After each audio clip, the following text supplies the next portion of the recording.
Hello, this is Linda Crystal from Blog Talk Radio with the update on Ayla Reynolds' disappearance. On December 16th of 2011, little 20-month-old Ayla Reynolds was at the home of her biological father, Justin DiPietro, his girlfriend, Courtney Roberts, and Roberts' child. At first, the grandmother, Phoebe, mother of Justin, claimed she was at home that night that Ayla disappeared, but then she changed her story to the media. She, in fact, was somewhere else that night. Three people closest to where Ayla disappeared that night in the basement. Two people, Justin DiPietro and his girlfriend Courtney, were sleeping in the basement with Ayla and Robert's child. In a stunning development found by investigators shortly after Ayla's disappearance that was announced by various media outlets, Nancy Grace, ABC, and more, Ayla's blood was found and spilled in that same basement. The basement where Justin DiPietro and his girlfriend Courtney actually slept while they claim Ayla was abducted. Investigators have concluded that there are no signs of a break-in, no signs or evidence of an abduction. Ayla was simply not kidnapped. Luminol testing revealed a large amount of blood, enough blood that would be considered life-threatening, especially to Ayla. Some blood, according to investigators, could be seen with the naked eye, and some could not. This may reveal an attempt to clean and stage a crime scene. It is known by profilers that a 20-month-old child is controlled by the parents or an adult in their life. It is unthinkable that Ayla would open the door and walk out. This is not what the family is indicating either. Justin DiPietro, the biological father and not an official suspect to date, as well as the other adults in the house that night, claim that Ayla was kidnapped. Yet there is no forced entry. No one saw an intruder.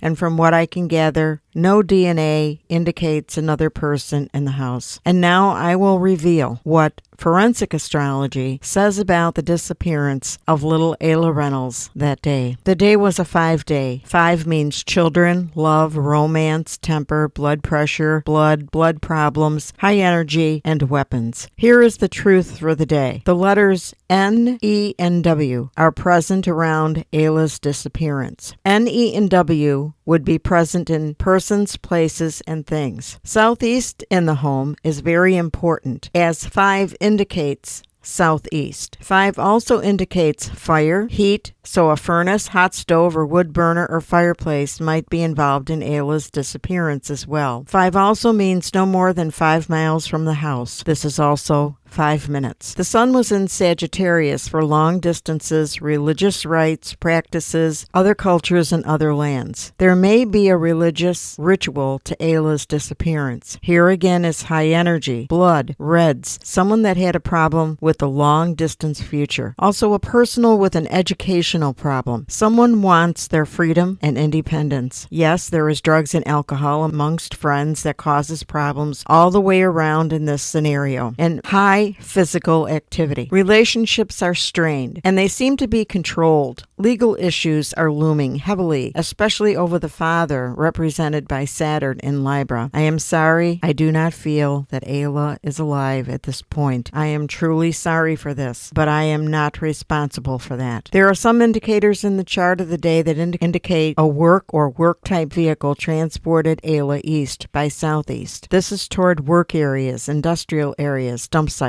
and a highway where there is traffic. Any highways or roads that add to 5 or have 5 in them would be extremely important in this case. This is also south of an airport. Some evidence is there. I feel buried. So there does seem to be evidence of vehicle, like a work vehicle, a truck, or a work location. The vehicle may be white, blue, or shades of these colors like silver. This area may also include a school, nursery, or romance spot. Then there is a death zone north, near where a father works or a father's home or state land owned by the government. Rock, cement, and stones are nearby. A surprise was delivered up. Was this an attack fueled by drugs and friends along with mental problems? There is a very bad temper. This attack was to the head, caused blood. It just could be fear that is keeping people quiet, that they know this person is abusive, that they are afraid. There is an abuse zone southwest in the house as well. This is near concrete, stones, and a lower floor. There is injury to the neck and the head of this child. There is a burial of some kind southwest. The cause is abuse, broken bones. I feel she is near a farm, farmland, a work area, construction. The cause of this abuse is money, financial, and a broken love affair. Ayla was born 4/4/2010. Ayla is an Aries, a pretty fiery child, physical, aggressive, and full of energy. As an Aries, and I've said this before, head injuries for Aries are a fact of life. This coincides with a large loss of blood as well. Ayla's chart clearly shows difficulties in her life regarding relationships, divorce, breathing, legal problems, and Ayla was not in a death zone at the time of her disappearance, so this was not a natural death. However, Ayla was in the area of her life that indicated head, weapons, blood, anger, aggressiveness, and Aries. Her chart also shows a high degree of chemicals like drugs and alcohol around her. Another area, the 5 area of Ayla's chart, is also afflicted, indicating abuse and temper problems around her. Ayla would be a bleeder and could possibly be hurt by a weapon, gun, or knife. I am also picking up jealousy. Ayla's death zone is north and coincides with the chart of the day. A father or father figure is dominating this area. Government land, stones, rocks, cements, trees. And also in that north area of her chart, I feel this is a death direction. While there are 2 other zones that show 2 other directions for burial, southwest and southeast. Those would be the 3 important areas. The report is documented prior to the release and location of Ayla Reynolds. I hope this will bring justice for Ayla in some way as an Aries. This is Linda Crystal from Blog Talk Radio. And where are they? Every Wednesday at 6:30 p.m. Follow me on Blog Talk. Friend me on Facebook. Subscribe to me on YouTube.